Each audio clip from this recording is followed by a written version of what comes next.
heavily inspired by these sort of Mad Men days of advertising, where when you hired an advertising agency, you definitely felt like you were hiring a partner, right? Like a partner in crime. And there was like a coolness about it where you felt like it was you two against the world. And that's something that I really try to do with a lot of my clients, where if I'm writing something about them, I want to buy their products, right? I want to brag about them any chance I can get.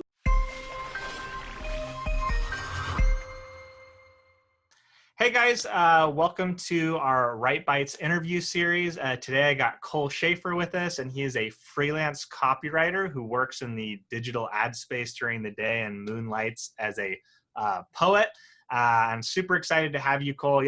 Cole has one of the most unique writing brands I've come across online. And it's, in a space where a lot of us are kind of trying to look a certain way and brand ourselves in a certain vein that we feel will appeal to some specific audience segment. I feel like Cole does an amazing job of just being himself, flexing his own brand, and making a ton of money in the process. So welcome, Cole. Great to have you, and excited to dive into some writing stuff with you. For sure, man. Stoked to be here. And kind of on that note of branding, one of the first things I noticed, whether it's the design on your website, your Instagram account, whatever, you definitely seem to have a unique brand flavor when it comes to people who are, actively branding themselves as writers. Can you kind of tell me a bit of sort of your approach to branding your writing business and sort of what led you to this kind of current point in your career? Simplicity, man. Simplicity. I have been at this now for going on 5 years, and I'm a one-man shop. And one thing you realize pretty quickly as when you run a business and you're a solopreneur, it's that you have to get pretty efficient at everything.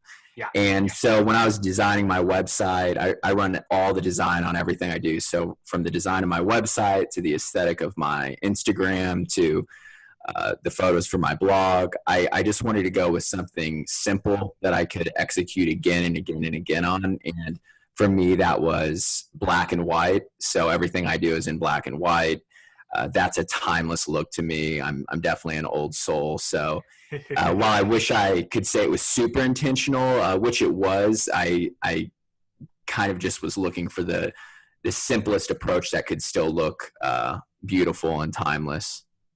That's awesome.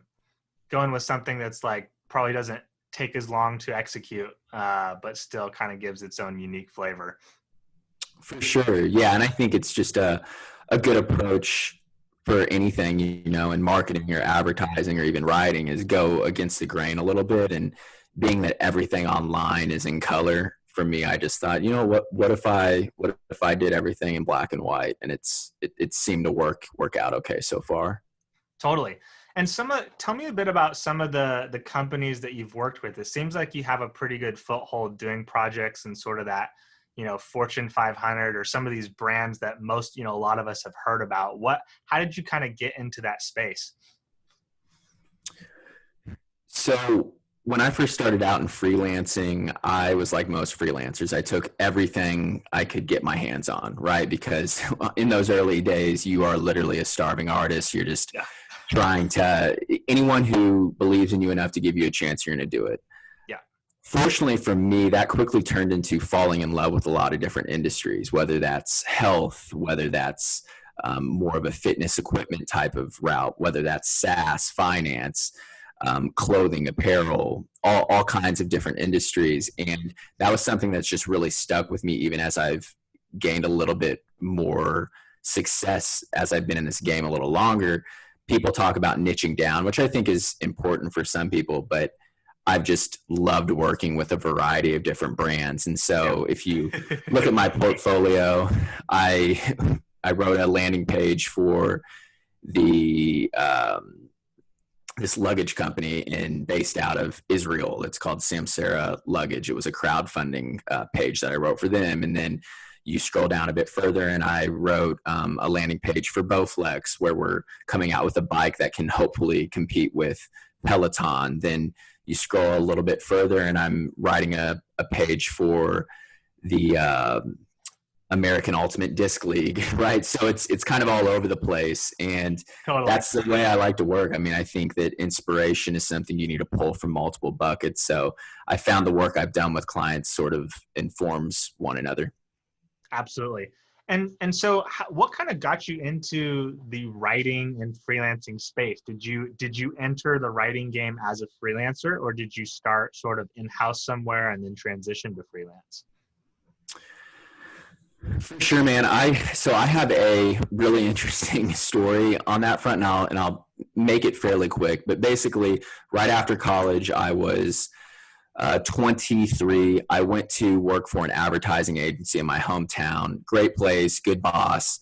But I quickly realized about, I don't know, a month in that I was not cut out to be an employee somewhere. It just wasn't in my DNA. And so about a month into that, I remember I was sitting there probably around 2 p.m. after lunch, had a big lunch. You know, I'd put on a little bit of weight since taking the job, kind of felt bloated, and my stomach was kind of hanging over the belt buckle. I was miserable. And I just was staring at this brick wall in front of me thinking, man, I don't think I can continue to be here for the next however many years as I'm putting in my time. And so I literally just got up and walked out, which I don't recommend anyone ever do. And later that day, I met the boss and said, hey, can we have a meeting in the morning? Sorry about leaving, but you know, I definitely need to talk. And so I put my 2 weeks in, and I ended up leaving that job and decided I wanted to do everything I could to pursue a career in writing. But at the time, I didn't have a single client. So I took this job at a construction company in my hometown, and they tasked me with tearing out really nasty, dilapidated carpet in these old apartment buildings. So from like 7 a.m. till 3 p.m. every single day, I'd wake up, go to these apartment buildings, and it was in the middle of the summer, so it felt like you were working in an oven. And I would tear out this carpet to essentially create a blank canvas for the carpenters to come in and lay carpet and do their flooring and all that good stuff. Well, anyways, one day my advertising agency decided they wanted to do a remodel on their place.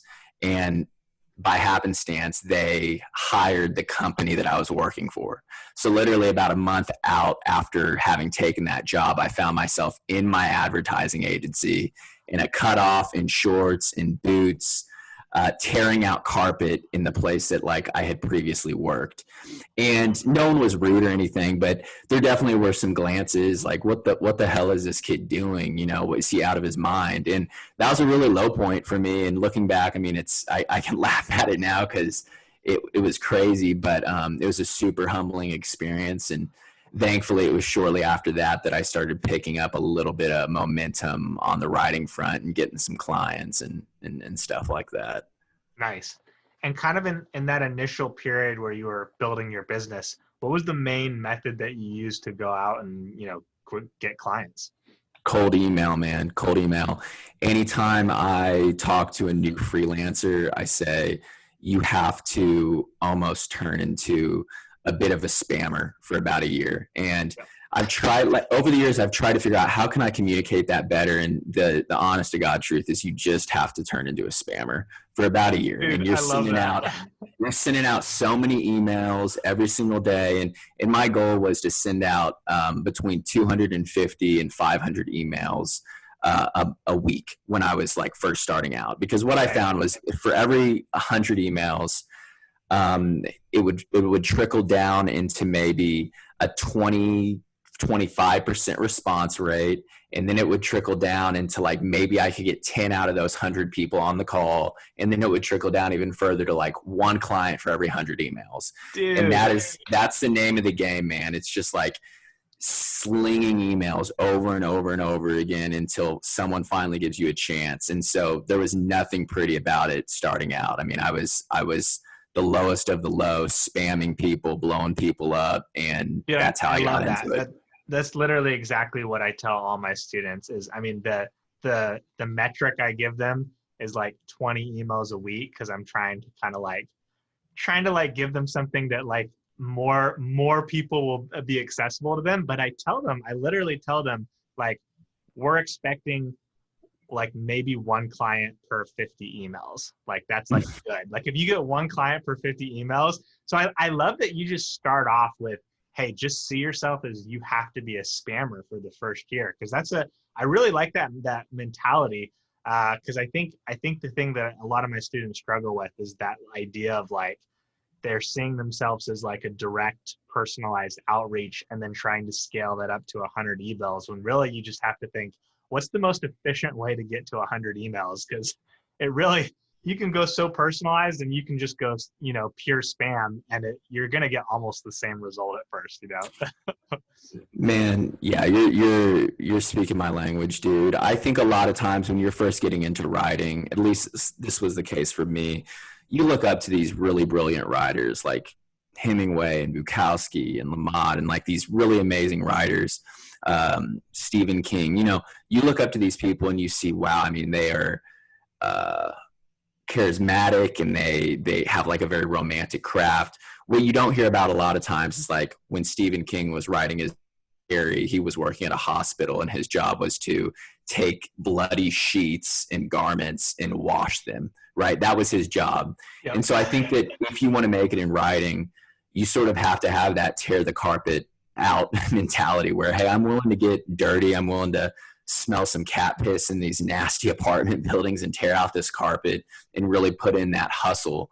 But yeah, I don't want to get like too philosophical there, but just like for your students, from like a tactical standpoint, one thing I will say is like after I slowed down on the number of emails I sent and focused more on just sending a very personalized email versus just strictly spamming, I did see response rates going up. So I would even say that you're better off like versus sending maybe 100 emails a week, you're probably better off sending 25 to 50 and spending 15, 20 minutes on each one to really personalize it, really go that extra mile to say, hey, I saw that your company achieved this award, or we're like in this publication. That's really awesome.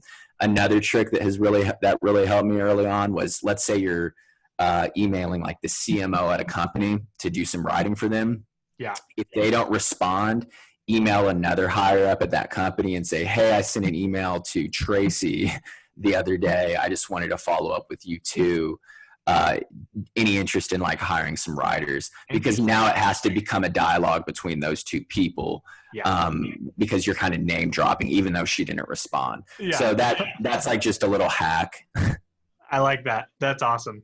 And one question I'd have on that, once you started taking the more personalized approach, at that point, did you have a little more that you could work with in terms of portfolio, or was this still at the point where you still didn't have a whole lot of examples to show? Because I do feel like, in my experience, the personalized approach definitely worked better once I had a little more ammunition to use in my pitches. But I'm curious if that's how it worked for you too, or if you, even before you really had a lot to show, you were still finding that the more personalized approach gave you a better output. No, man. I mean, I felt like the first 3-4 months of freelancing was the spammer approach. Yeah. And I hate that, but it just was the name of the game. I was definitely spamming people, and because you are literally in a position of almost like helplessness, where your back's up against a wall and you just have to do anything you can. You have no leverage. You have zero leverage. Nothing. And so it really can become helpful once you get those first few projects, you get them up on your site's looking pretty. Now you can kind of put the suit and tie on and get a little bit more suave and whatnot. But one thing that helped me with my mentality on cold emails is that still to this day was one of the best practices I ever did as both a writer and a copywriter, because you see firsthand the shit that works and firsthand the stuff that doesn't. And there were some people early on that were giving me some really tough love on like, hey, this came across as kind of cocky, or hey, you sent me the same email as you did my colleague. Like that just isn't a good look. Yeah. I had a young copywriter reach out to me the other day, and he sent me, I'm not kidding, probably a 500-word email. And I tend to try to tell it how it is. So I just sent him a kind email back, but I was like very blunt with him. And I just said, look, man, I get a lot of these on a daily basis. And I can tell you right now that there are people way more busy than I am. Let's try this again. Send me an email. Don't make it longer than 4 sentences and tell me exactly what you want. And 3 days later, he sent me another email. He told me exactly what he wanted. I got it for him, and it was the end of the conversation. But yeah, I mean, I think the beautiful thing about cold emails, it's like customer research, right? You're seeing firsthand feedback of what works and what doesn't. So true. That's awesome. And sort of, you kind of mentioned the Hemingways, the Stephen Kings. I think a lot of people who are in copywriting, myself included, maybe like copywriting isn't necessarily the writing form that we most aspire to, or most want to write. We have something else that, it pays the bills for us to be able to do this other type of writing. I'm curious if, because I know you do poetry. Is poetry sort of like that for you? Is that sort of what you feel most passionate about, and copy is sort of a better means to an end, when we talk about pulling up carpet versus, writing copy to pay the bills? Or if have you found that copywriting has become its own passion for you? And I love both. And I know that that's not necessarily the standard answer with it. But what I found is that my poetry heavily informs my approach to writing advertising. Okay. And something I hear a lot from clients and just people who read my stuff is, what I'm reading is different than anything I've read before in the industry. And it's not necessarily saying, like, my flavor is definitely not for everyone, and I recognize that. But I wouldn't be able to create that really unique flavor, in my opinion, without that poetry practice too. Yeah. So I will never ever in my career, even if one day I pop off as a poet and making great money doing that, I will never not freelance as a advertising copywriter. I will just become more selective about the brands I work with and charge a lot more money. But I love writing advertising. I think it can be done in a really beautiful and artistic way. Now, there are people out there who do more sales copywriting, and that's not my vibe as much. But yeah, man, I love them both. Totally. And you sort of alluded to something there where your unique flavor doesn't work for everyone. And that gets us into that conversation of niche versus general, where people are kind of like, I know a lot of newer copywriters are worried about, hey, if I get too specific in my niche or flavor, I eliminate too many potential options. Whereas obviously a lot of people who have been in the game as long as you and I have, we can usually tell people, like, going specific isn't necessarily a bad thing. You can play it to whatever degree you want. But I'm kind of curious, just because I from what I've seen of your brand, I so associate kind of this broader, very personalized picture of who you are. I'm just curious if from the very beginning, were you very much just like, hey, I'm just going to be me and do my thing, and trust that there'll be demand in the market for it? Or is that something that you sort of maybe is that something you wrestled with, trying to figure out, hey, how much do I need to dumb myself down to appeal to the market? Or kind of what did that process look like for you, and has it evolved over the course of your career? Sure thing. So early on in my career, the concern about writing in a specific way was never even there. There was no sort of resistance or fear around that, because I had such a small readership, right? Nobody was really reading my articles, and I was strictly writing to entertain myself. And fortunately, like, that ended up being a flavor and a style and an aesthetic that a lot of the clients that I was reaching out to, I shouldn't say a lot, but people started to really, really enjoy that approach to copywriting.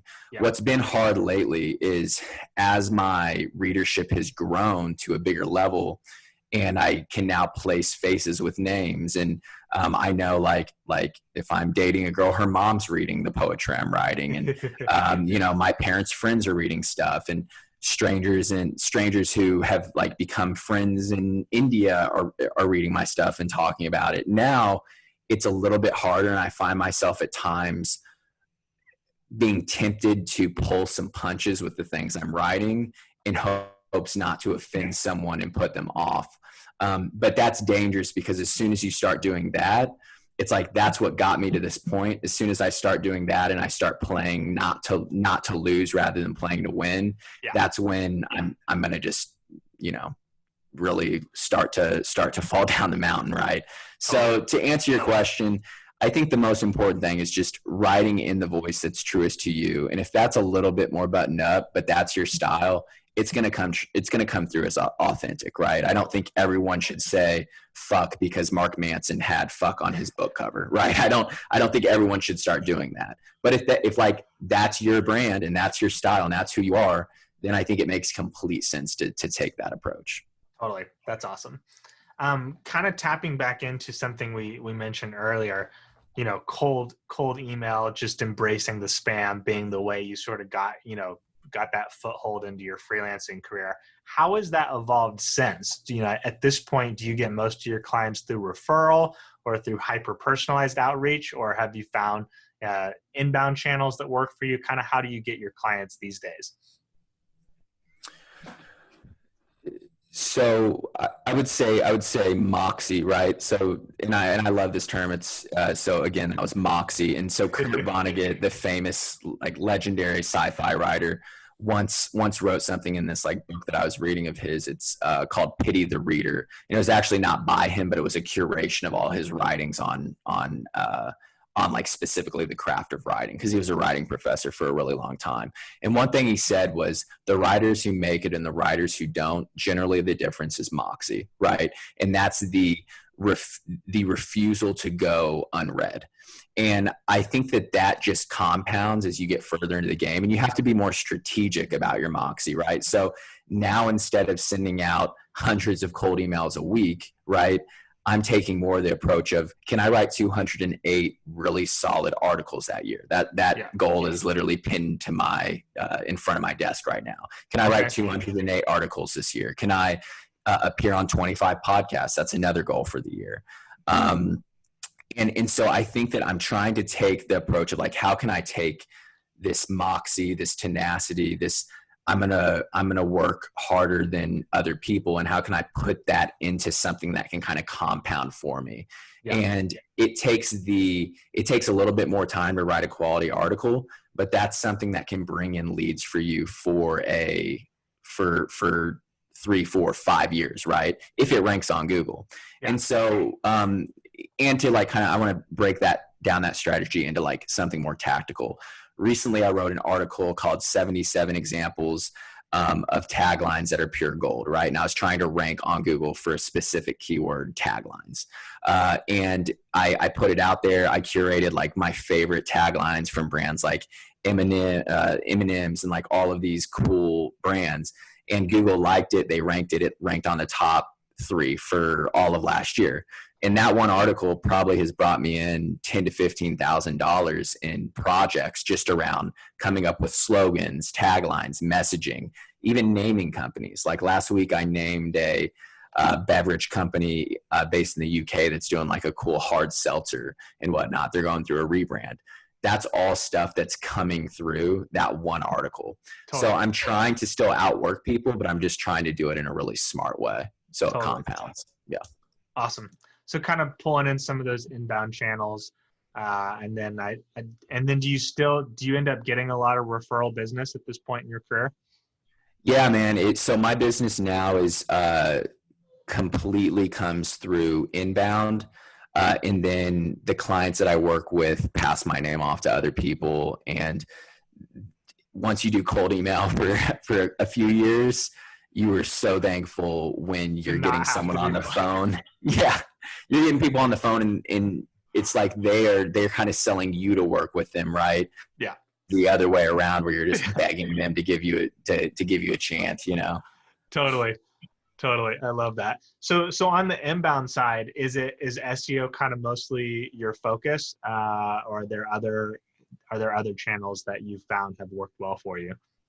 Sure, man. So like my strategy is SEO to a degree, but I don't allow SEO to take away from the craft of writing. So for example, like if I wanted to, I could target all SEO keywords in every single article I'd write, and I probably would get 2 to 3 times the traffic I have right now. But you read some of these articles on HubSpot and like some of these big account, like big company websites, and they are organic search machines, but like you read one of their articles and it kind of makes you sick to your stomach because there's no craft, there's no skill, there's nothing Yeah. like Just remotely good about it. rehash, just a lot of Right, just rehash. rehash, people are competing against each other on like, let's see if we can copy each other and who can do it better. And that's just not my game. So my strategy is to write a ton of articles. Once people land on my site, getting them as quickly as possible on one of my email lists. And then once they're on my email list, I either try to sell them on working with me to hire me for a project or working with me by just buying one of my products. So I offer a copywriting guide that teaches people how to write copy, a freelance guide, which teaches people how to build a freelance business. And then I also get sales on my poetry books, and I have a paid newsletter too. So Okay. my biggest advice to freelancers after they get to this place where they have like a pretty good client pool, right? Where it's on like fairly ongoing work, is build that email list as quickly as possible, because that is essentially like your own personal pond that like sits in your backyard. It's full of koi fish and you can just throw in a line anytime you want to, anytime you're hungry, anytime you need to help someone, anytime you need money. So I think that's the best move. Completely agree. Someone was talking on Twitter the other day about like with some of the deplatforming that's happened lately, asking like, what would, are you worried about being deplatformed from Twitter or something like that? Mm-hmm. And like my thought was just on a strictly business level, like no, because like literally all my money comes from the email list, and from Oh like, man. my actual like connections with people. It's all Mm-hmm. my network and my Mm-hmm. email list. Like social has never contributed like $1 to anything I've done. It feels like, Man. which is it's a Yeah, secure place to be. it's such a secure place to be. And this is a bold statement, but I truly believe it. I would put my money on I think a savvy hustler who has a skill can make more money with 1,000-person email list than a influencer can make with a 250,000-person following Mm. on Instagram. I 100% believe that every single time. Like I have seen people make so much money and have so much success through super small email lists. And then you get on Instagram or Twitter or some of these social medias and you see these massive followings. Like this TikToker that I know has 3 million followers. He's wanting to promote some of my stuff. And from what I hear, like those TikTokers with like huge followings, they aren't really making a crazy amount of dough, right? Now, once you get up into like the 10 millions and stuff, that's a different story. But Yeah, I think email list is where the money is. And the nice thing about email, no one can take that away from you. That's yours. Like you own it. That's your audience. algorithm changes don't mean shit.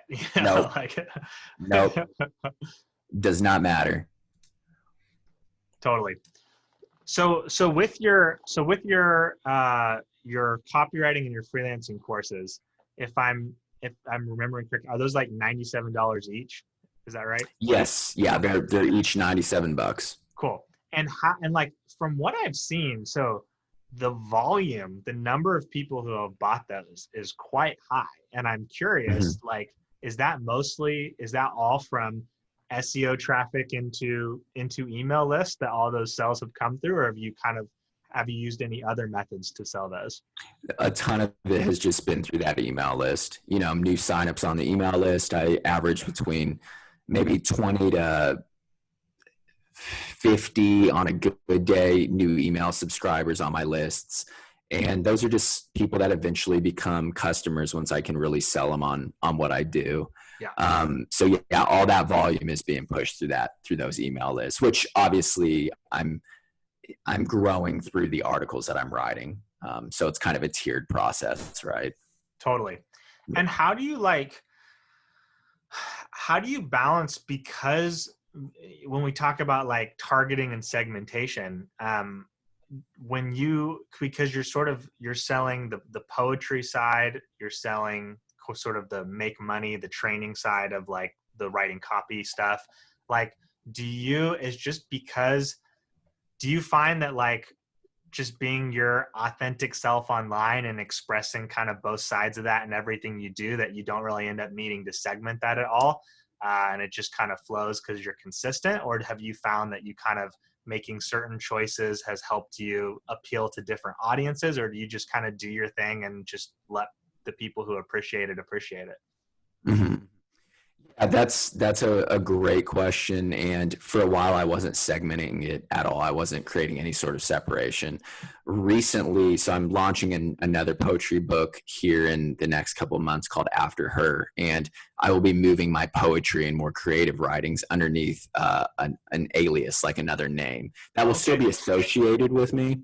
But I think something that's really important to do in advertising, if you are a freelancer, right, or a consultant, is sort of show the client like that the dog can hunt in a way. So having a course, or having a brand like a poetry brand, or having a product or a side hustle that you can point to and say, hey, I'm not just doing this for clients, but my approach to advertising and my copy, it's also pushing this amount of sales in courses. It's pushing this amount of sales in poetry, right? Yeah. That I think can inform their decision and make it super easy for them to say, hey, we're not just hiring a copywriter and a writer.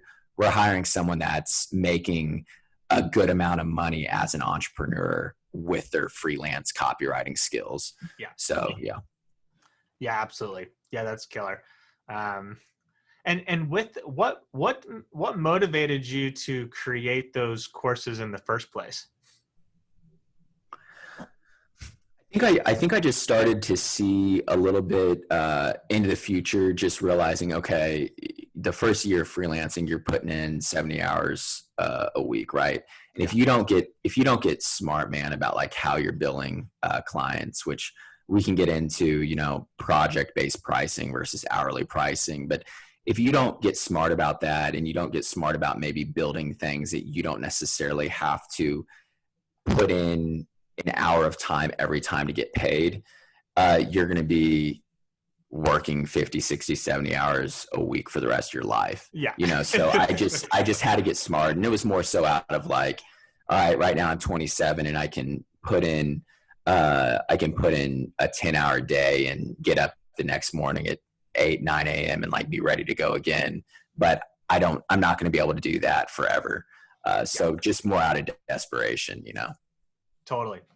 Yeah, it's so true. And I think a lot of times too, there's kind of that dual factor of like, once you've seen enough businesses pay you multiple thousands of dollars for copy, Mm-hmm. by definition, they're making more off of that than what they're Mm-hmm. paying you for, or they wouldn't be paying you for it. So, there Right. kind of comes a point as a copywriter where you're kind of like, okay, like if enough people are making a profit off of this, why don't I figure out a way for me to make my own profit off of my own copywriting, Exactly. That is to some extent. such a good point, where if you're a copywriter that can make, anywhere from $70,000 a year plus working for clients, you are not being hired to do that job if you are losing them money, right?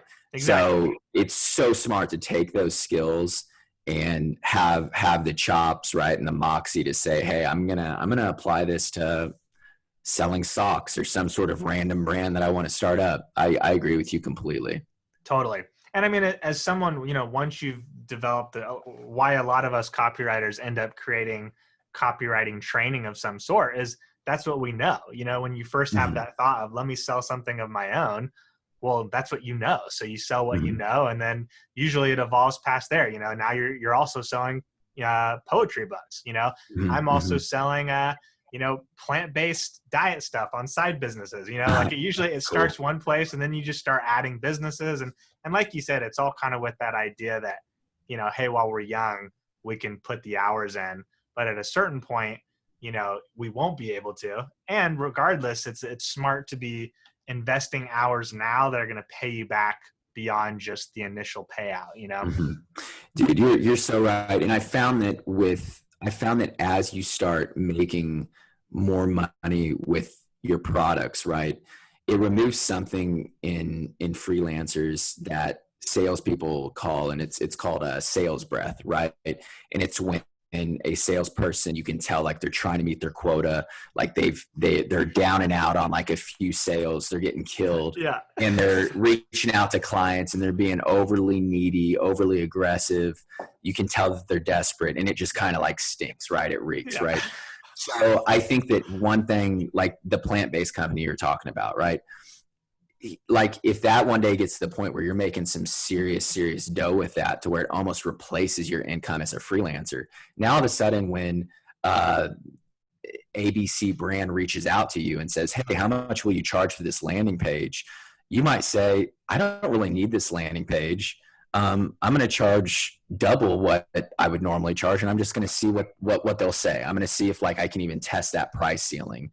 And one thing I'm always astonished of is when I have that momentum, and I think you kind of like, cringe a little bit when you send out that email like this is the price. There's no way they'll pay that. Yeah, there's no way they'll pay it. Then they send it back, and it's not even a thought. Like within a few minutes, they're emailing back, yeah, when can we get started? And you're thinking, why was I going to charge $1,000, just $1,000 for that? Or why was I only going to charge, $300 for that email? So yeah.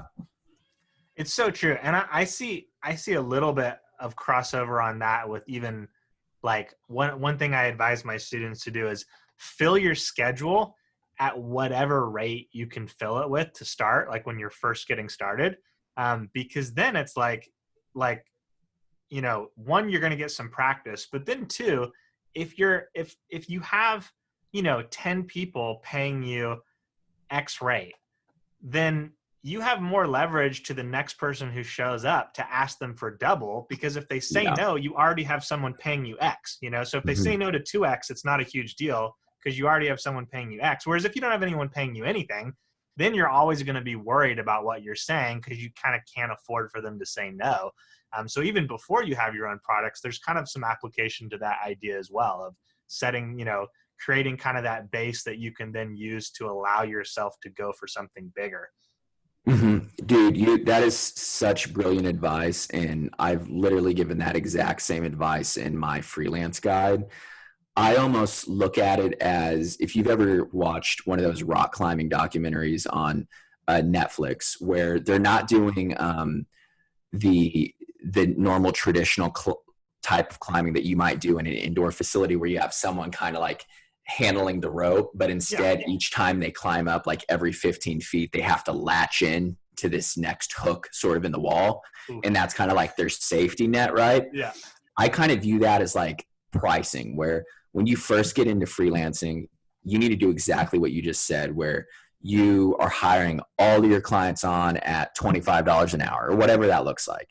Once you get to the point where you are having so much work that you're overwhelmed, right? That's when you have the courage to climb further up that wall. And every new client that comes in, you're charging $50. And if you fall on your ass, well, you have that $25 sort of floor that you can like fall down, and it's going to hurt, but you're going to be just fine. And so I kind of think that that's how freelancers need to they sort of pull themselves up with their pricing. And it's like a super safe way to go about doing pricing. Yeah, dude, that's a killer analogy. I love that. Yeah, thanks, man. So, and then of course, like you have to get to the point where you're doing project-based pricing, because time is unfortunately finite. So you gotta get smart with that. Totally. So kind of most of what we've talked about thus far has mostly been focused on freelancing. I'm curious when it comes to the writing process itself. How do you kind of tackle a writing project? Is there like a specific framework that you go through to write a piece of copy, or is it kind of, project specific? So if it's a new client that I've never worked with before, always start with a kickoff call. I've been doing this for, 4 or 5 years now. So those calls don't need to be an hour and a half, right? They can be 30 minutes, 40 minutes, where I get a really good sense of the brand. I get a really good sense of what their voice has been and what they want it to be. I get a good idea of like what email, like if I'm doing an email sequence, I always ask, what have been your most successful emails and what have been, your least successful, and send those to me so that I can kind of learn from those two things. So it's always a kickoff call. And then from there, man, I try to turn all of my stuff around a week after I door, just because I found that waiting 2, 3, 4 weeks doesn't necessarily improve the quality. I think when freelancers say, oh, it's going to be a 3-week turnaround, they probably aren't even touching the project until like 2 days before it's due. And that to me is just horse shit. Like, put a week on it, bust your ass, get it turned around to the client. They're going to be happy because it's there quick. But yeah, I think like as far as process goes, I always want to get a really good understanding of the brand, the voice, what they're actually trying to sell. And then I just, jump into a Google document and start slinging ink and get to the point where I feel like it's strong, walk away for a bit, come back, read the copy, see how it reads, if it needs any major edits. But yeah, that's kind of my process for writing copy for sure. Cool. Yeah. And then is there any point, do you pull the client in at any point during the process prior to the first draft, or is it usually first draft first and then you send it over and then work off of their feedback, or kind of how does the client interaction usually look?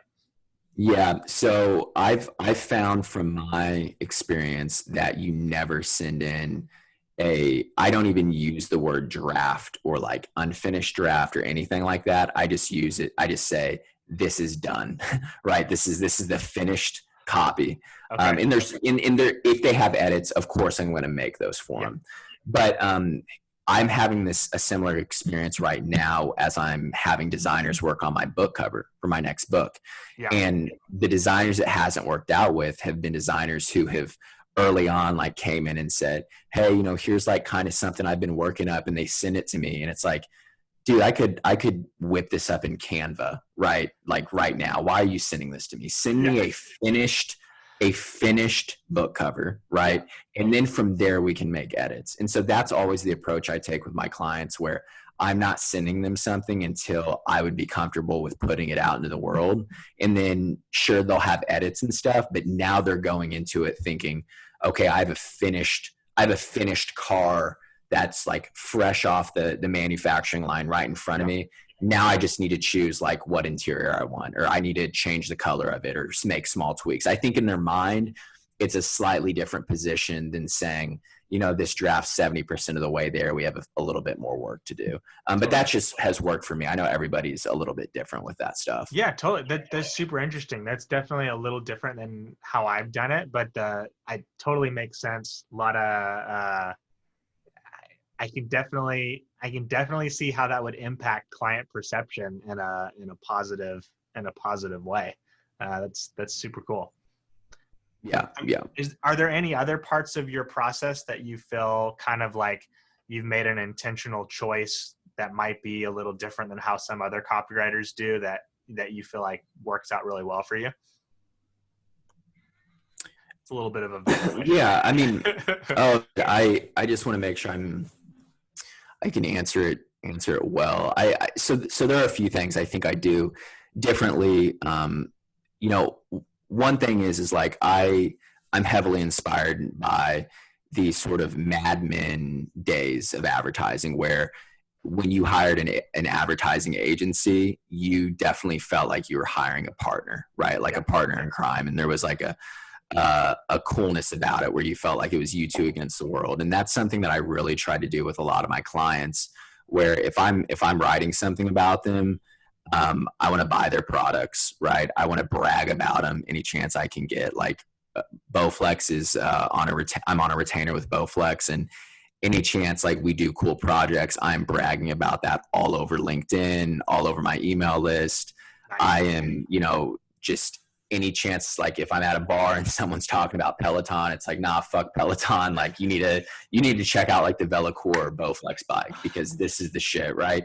Yeah. So I definitely take a little bit on my shoulder when it comes to my clients. I always want to have their best interest in mind. I always want to really blast them to my audience to push traffic towards them and stuff. Yeah. And that's definitely like a David Ogilvy approach, because he would do that with his clients. Like, he had a rule that if he had a client, he nor any of his employees could even touch a competitor, right? So if like Tide was your client, you were not touching another detergent, right? He Rolls Royce was one of his clients. He didn't drive anything besides a Rolls Royce during like their entire time together. And I really love that approach. I think people ultimately want to work with people who believe in them, and I just try to really genuinely believe in my clients and just kind of lay it all on the line for them.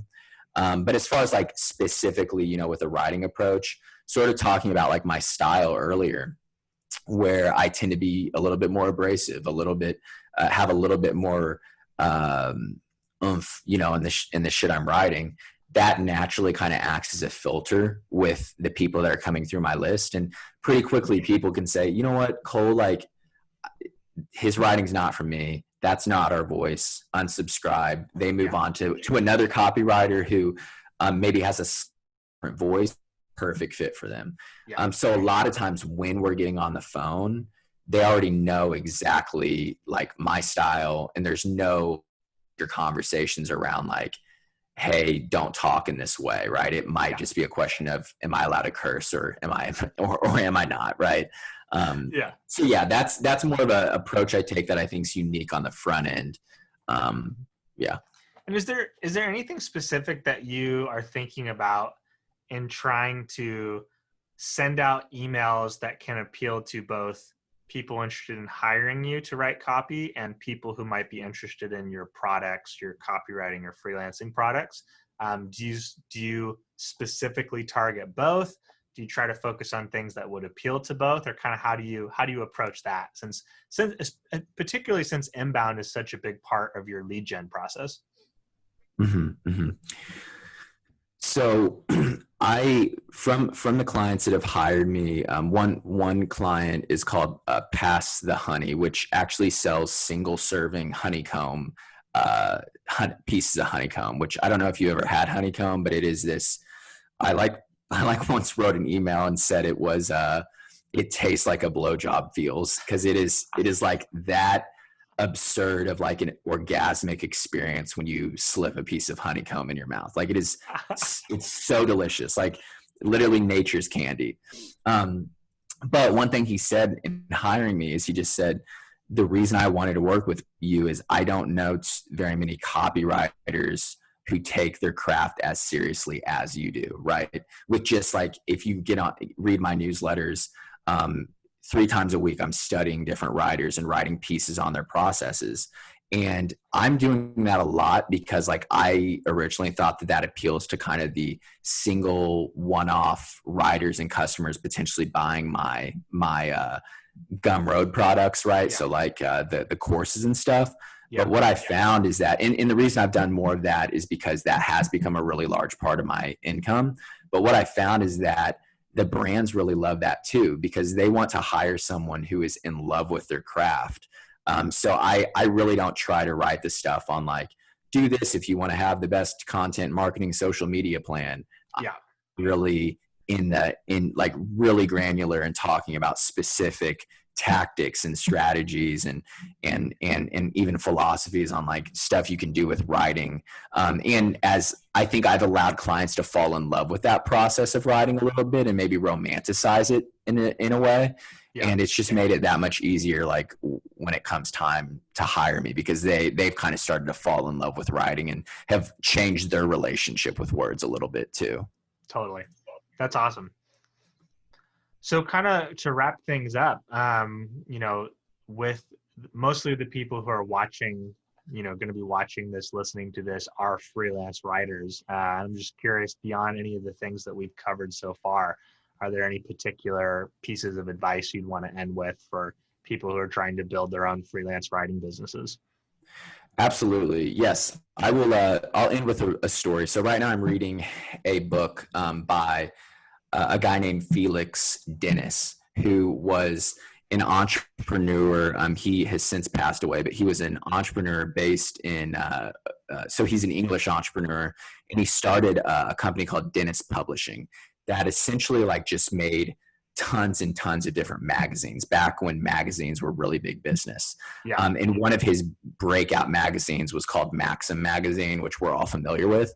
And he was a super audacious individual, but early on in his career, just when he was getting into magazines, he was on this line, sort of on the fence between, do I want to go all in on magazines or do I want to become a musician, right? Which so many writers deal with. I've never really had that, but like a lot of writers secretly want to be musicians. And so at that time, he actually ran in the same circle as John Lennon, which is crazy. And so he was over at John Lennon's house when John Lennon was recording his album Imagine. And Felix Dennis was a super cocky, very brave dude. And like in between one of the breaks while John Lennon was recording, he just went into the studio and started singing on a mic. And Lennon was super entertained, and he motioned to his producer and he was like, hey, record this. And so Felix Dennis, this 24-year-old, is in John Lennon's studio. He's on the mic, he's singing, and he comes out and Lennon sits him down and he says, hey, listen to this. And they listen to this recording, and Felix Dennis is nervous, clearly. And Lennon goes, what do you hear? And Dennis is like, I mean, I think I hear someone that wants to be a blues singer. And Lennon goes, yeah, that's exactly what you hear. If you want any kind of success in this game, you have to find your own voice, and it has to be your voice. So go into the studio and try it again. So he went in the studio, and Dennis tried in his own voice, and it sounded terrible. It was just awkward and uncomfortable. And anyways, long story longer, later on are having dinner, and John Lennon is cruel to be kind, and he essentially says, look, man, if you can't find your own voice and you're not and you don't stop copying other famous musicians that have come before you, right, you're never going to make a name for yourself in this game. So get into publishing, like double down on magazines. And that's what he did. And like Dennis died and was worth $750 million. So all that to say, I'm not telling writers to quit, because I think like everyone has their voice. But eventually, as a writer, you have to get to this place where you've read so much Hemingway, you've read so much Bukowski, you've read all these great copywriters like Joe Sugarman and Gary Halbert and David Ogilvy, right? You've read all these things, but eventually you have to find the courage to say, hey, I'm jumping out of the nest and I'm going to be me. I'm going to have my voice. I'm going to have my style, and I'm going to go along with that. And that takes courage, because you have to be you. But I think it's the best thing that you can do as a writer if you want to have like a long career in this game. Totally. Love that. So true. So true, man.